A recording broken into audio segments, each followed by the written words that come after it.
আজকে আমি করব রুই মাছ বেগুন দিয়ে, আলু বেগুন দিয়ে।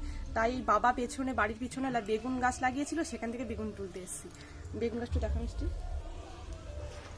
এই দেখো গাছে বেগুন হয়েছে। এই কচি কচি ছোট ছোট বেগুন দিয়ে আজকে মাছের ঝোল করব।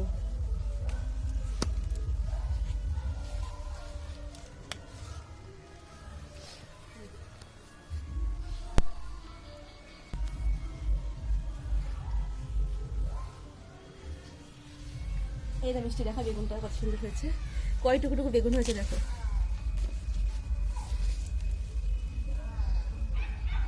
এই গাছে সেরকম ছোট ছোট বেগুন হয়, কিন্তু অনেক বেগুন ধরে, এই ভেতরে ভেতরে অনেক হয়। এই দেখো এক জায়গায় দেখো কতগুলো হয়েছে, বুঝেছো? এইগুলো একটু বড় হবে। এখানে খুঁজে পাওয়াই মানে মুশকিল।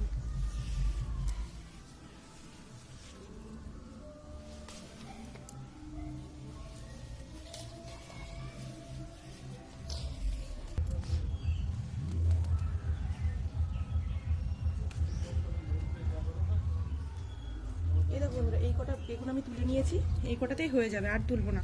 আর যেগুলো আছে ছোট সেগুলো আর একটু বড় হবে। এবার চলো কি রান্নাটা করা যাবে। এই দেখো বন্ধুরা, আমি বেগুনটা কেটে ধুয়ে নিয়েছি, আর এদিকে কড়াই বসে নিয়েছি। আগে আমি মাছটা ভেজে নেব। এই দেখো বন্ধুরা, মাছ ভেজে নিয়েছি, এবার আমি বেগুনগুলো ভেজে নেব। এই তেলেই আমি দিয়ে দেবো বেগুন।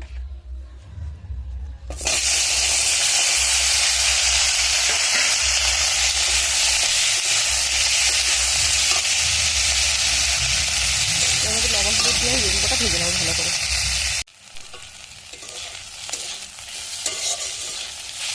বেগুনগুলো ভালো মতন ভাজা হয়ে গেছে, বেগুনগুলো এবার আমি তুলে নেব। বেগুন তুলে নিয়েছি, এবার এই কড়াই দিয়ে দেবো এবার সর্ষের তেল।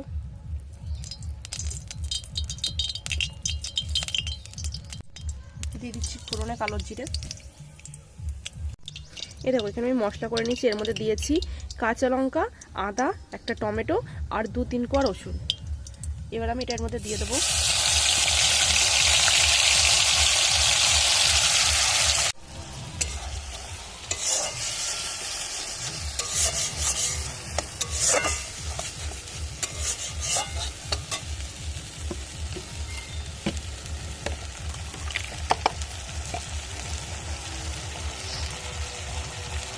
দিচ্ছি লবণ, দিচ্ছি হলুদ,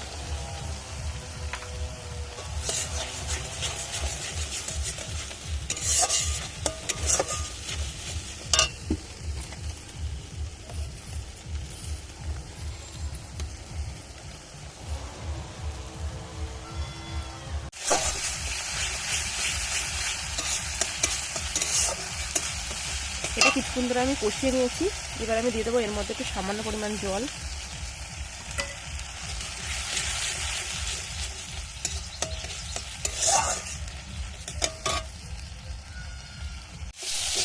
এরকম মশলাটা আমি একদম ভালো করে কষিয়ে নিয়েছি, এবার আমি দিয়ে দেবো এর মধ্যে জল।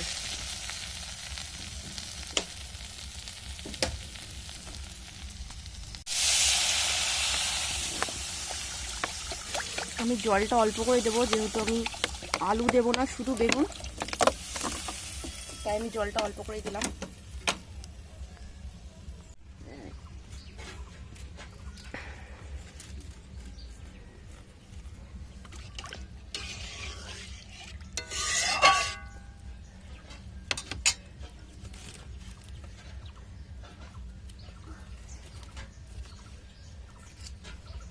এবার এর মধ্যে আমি মাছ আর এই বেগুন আমি সব ঢেলে দেবো।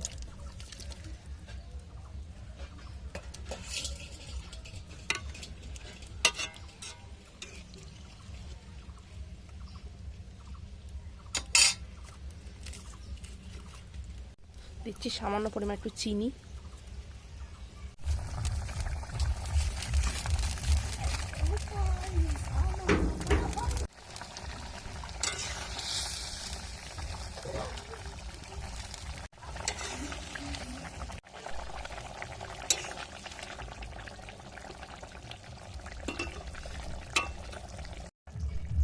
আমার তরকারিটা হয়ে গিয়েছে, এবার আমি এটা নামিয়ে নেব। এই দেখো বন্ধুরা, তরকারিটা আমি নামিয়ে নিয়েছি। আর তরকারিটা কত সুন্দর কালার এসে দেখো। আমি কিন্তু কোনো হলুদ ছাড়া কোনো গুঁড়ো ব্যবহার করিনি আমি। তা আজকে ভিডিওটা আমি এখানেই শেষ করছি।